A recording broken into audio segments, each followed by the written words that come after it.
va? Alors bienvenue sur ma chaîne YouTube. Si vous êtes nouveau ici, c'est ma première vidéo YouTube. Moi c'est Lynn. Alors je suis là aujourd'hui pour vous parler de la procédure pour arriver en Pologne au niveau des documents qu'il faut pour l'ambassade. Comment arriver à l'ambassade sachant qu'il n'y a pas d'ambassade au Cameroun. Les démarches sans passer par l'agence et voilà.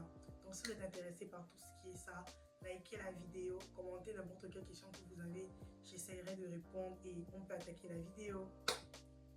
On va commencer les entrées et vous donner un peu mon parcours scolaire pour vous mettre bien dans le contexte de comment je suis arrivée ici. Alors moi je suis venue pour faire un master en Agri-Food Economics and Trade en Pologne, sachant que j'avais déjà eu ma licence en Agri-Food Economics and Trade au Cameroun à l'université de Buea plus précisément. Donc c'est un peu ça. Ce qui s'est passé, c'est que j'ai cherché une école qui me proposait des masters. Donc j'ai cherché un master qui entrait dans ma catégorie, un master abordable et qui n'avait pas beaucoup de complications au niveau des langues, au niveau de la pension et surtout aussi au niveau de la demande de visa.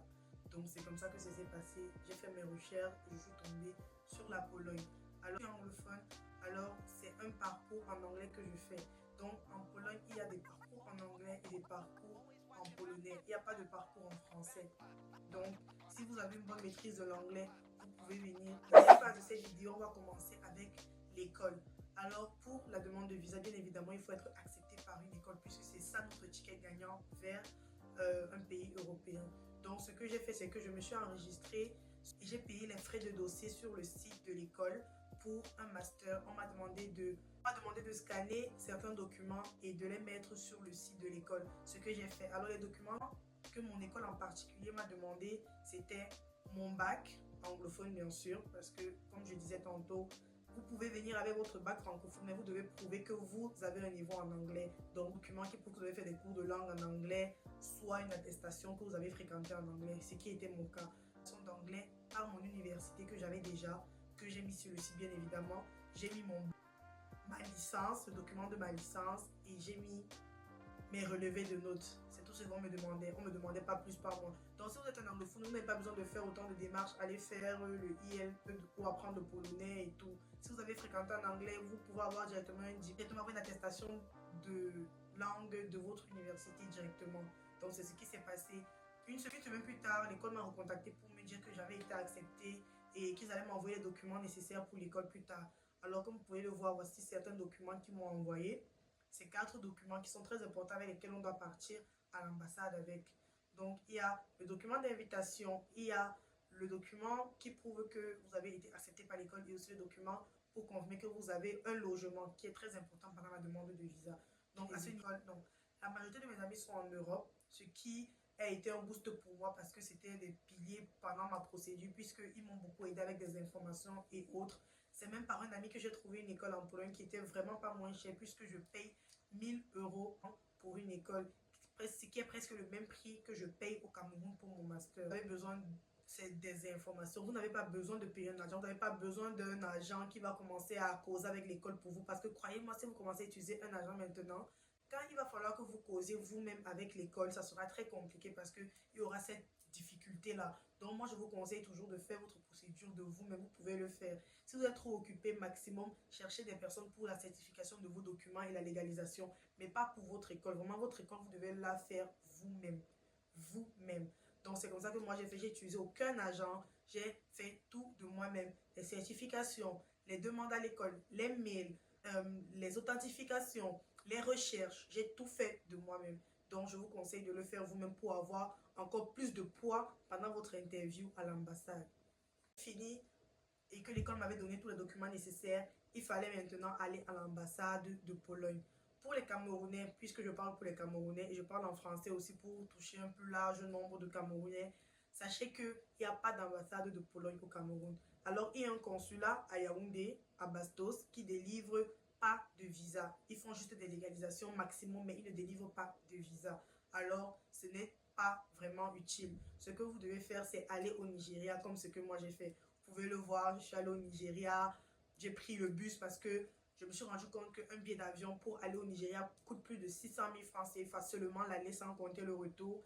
et cet argent pouvait être utilisé pour autre chose. Sachez que la procédure de la Pologne ne prend vraiment pas beaucoup d'argent. Pour toute la procédure maximum, vous pouvez avoir pour 3 millions maximum. Avec le billet d'avion, tout, les courses, la nourriture, tout, 3 millions maximum. Vous n'avez pas besoin de beaucoup, avec l'école inclue à l'intérieur. C'est que pour aller en Pologne, il ne faut pas de compte bloqué. Il ne faut pas avoir un compte bloqué ou quoi que ce soit. C'est simple, relativement simple au niveau de ça. Il faut aller au Nigeria. L'étape, c'est de prendre rendez-vous sur le site. Quand vous avez tous vos documents prêts, prendre rendez-vous sur le site du consulat polonais qui est au Nigeria et demander un rendez-vous. Donc, ce que vous pouvez faire. Et quand on va vous mettre dans la liste du tirage au sort, vous serez tiré au sort et vous aurez une date pour votre rendez-vous. Et de là, vous pouvez maintenant voyager pour aller au Nigeria pour votre interview. Alors, voilà les documents qui sont essentiels, nécessaires pour votre demande de visa au consulat polonais. Le site, comme vous pouvez le voir, sur le site de l'ambassade polonaise, vous pouvez trouver toutes les informations nécessaires pour pouvoir comprendre. Donc, vous pouvez voir, il y a photo, passeport, 2 photos taille passeport. Il faut une assurance. Alors, votre assurance, désolé, je lis de là, puisque j'ai mes notes ici. Il y a l'assurance. Sachez que l'assurance doit être une assurance de 3 000 € minimum l'année. Donc, vous devez souscrire à une assurance éligible par la Pologne parce qu'il y a, comme vous pouvez le voir sur leur site, il y a des assurances qu'ils prennent en compte et d'autres pas. Donc, il faut être très vigilant quand vous prenez des informations et tout. Il faut tout lire. Il y a des banques qui n'acceptent pas pour eux les versements. Il y a des assurances qui n'acceptent pas. Donc, soyez prêts. Il faut votre passeport, bien sûr, qui doit être pas plus ancien que 5 mois après votre départ pour la Pologne. Avoir vos invitations pour l'école, c'est-à-dire tous les documents que l'école vous envoie, vous devez imprimer et les amener à l'ambassade. Votre acte de naissance aussi est très importante parce que si votre garant c'est votre mère, alors cet acte de naissance pourra prouver le lien qui est entre vous et votre parent. Réservation de billets. Il faut que vous puissiez réserver votre billet. La réservation de billet n'est pas payante. C'est-à-dire que vous pouvez aller à n'importe quelle compagnie aérienne, vous réservez votre billet. Vos diplômes, vous devez avoir vos diplômes aussi. C'est-à-dire que tous les diplômes que vous avez, vos diplômes, les copies comme les originaux, tout doit être copies originaux, copies originaux, copies originaux. Les documents bancaires. Alors, les documents bancaires, c'est de votre sponsor. Si votre sponsor, c'est votre mère, alors votre compte doivent être celui de votre mère et l'acte de naissance est là pour prouver la relation entre votre garant et vous. Donc si c'est votre tante et c'est peut-être la femme de votre oncle, vous devez avoir l'acte de mariage de votre oncle qui prouve que c'est sa femme et puis l'acte de naissance de votre oncle qui prouve qu'il a une relation avec votre père et l'acte de naissance de votre père. Bref, vous avez compris. Il faut des preuves pour montrer que votre garant et vous, vous êtes de la même famille. N'oubliez pas que ici chez les Blancs, pour eux, la famille, c'est quoi? C'est le père, la mère et les enfants. Donc, quand vous dépassez déjà le cadre là, sachez que ce sera très difficile après de pouvoir prouver que cette personne-là est de votre famille, donc au niveau de l'oncle et consort. Donc, soyez prêts au niveau des documents. Il faut aussi ce qu'on appelle un sponsorship letter. Je pense que vous pouvez le voir d'ici. Le sponsorship letter, en fait, c'est la lettre qui est notarisée par le notaire, n'importe quel notaire. Dans un cabinet d'avocat, vous cherchez un notaire et puis il notifie ce papier qui prouve que la personne a consenti à vous prendre en charge, que cette personne-là est garant et tout. Donc, vous pouvez voir un peu le format que moi j'ai utilisé pour mon interview. Il y a aussi le CV très important. Le CV, voilà à quoi mon CV ressemble. Ça doit être European Pass, c'est-à-dire que ça doit être sous la forme européenne. Et voilà le CV que j'ai présenté. Il faut aussi le Statement of Purpose. Alors, le Statement of Purpose, c'est quoi? C'est la lettre de motivation. Votre lettre de motivation doit être claire, précise et concise. Vous devez toujours dire que vous allez rentrer dans votre pays quand vous faites votre lettre de motivation. Parce que ça doit être en accord. Puisque vous venez juste pour étudier, ils savent que vous venez juste pour étudier. Alors, il faut être bref et être précis dans votre lettre. Donc, voilà un peu ce que moi j'ai utilisé ici.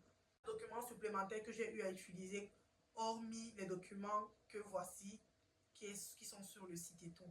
Donc, c'est un peu ça par rapport aux documents que j'ai eu à utiliser quand je suis arrivée à l'ambassade de Pologne.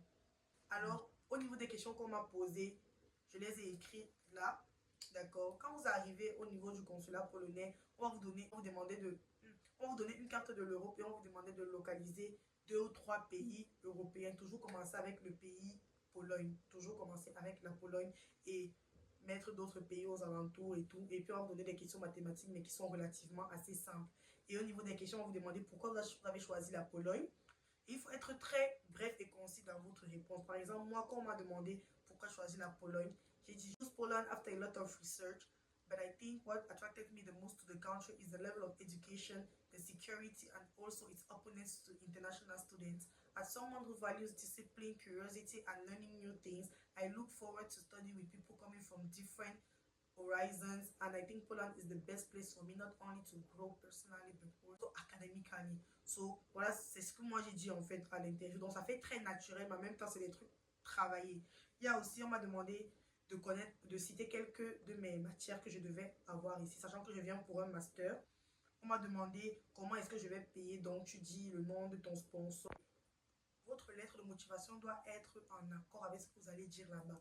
Ça veut dire que si vous dites sur votre lettre de motivation que votre plan futur est de retourner dans votre pays parce que vous voulez ouvrir par exemple un centre médical, si vous venez par exemple ici pour être infirmière, parce que vous allez dire là-bas d'être la même chose. Vous n'allez pas dire à l'interview que oui, mes plans futurs c'est de travailler en Pologne et avoir de l'argent. Ça ne donne pas, donc de être en accord avec votre lettre de motivation. Donc, pourquoi vous voulez aller étudier en Pologne? Donc vous dites aussi, on vous demande peut-être le nom de votre école aussi. On peut aussi vous demander quels sont citez-moi quelques de vos matières et quelle est la filière pour laquelle vous partez. On peut aussi vous demander est-ce que vous avez déjà payé pour votre chambre. On peut vous demander comment est-ce que votre licence est en relation avec ce que vous partez faire en Pologne. Si vous partez pour un master et si vous partez pour une licence, on peut vous demander pourquoi vous avez choisi cette filière-là en particulier. Donc, il faut vraiment être convaincant. J'ai oublié de tourner la fin de cette vidéo. Donc, si vous êtes arrivé jusque-là, n'oubliez pas de liker, commenter. Si vous avez plus de questions à me poser, je mettrai mon Instagram dans la description. Et je vous dis à la prochaine pour de nouvelles vidéos. Bye!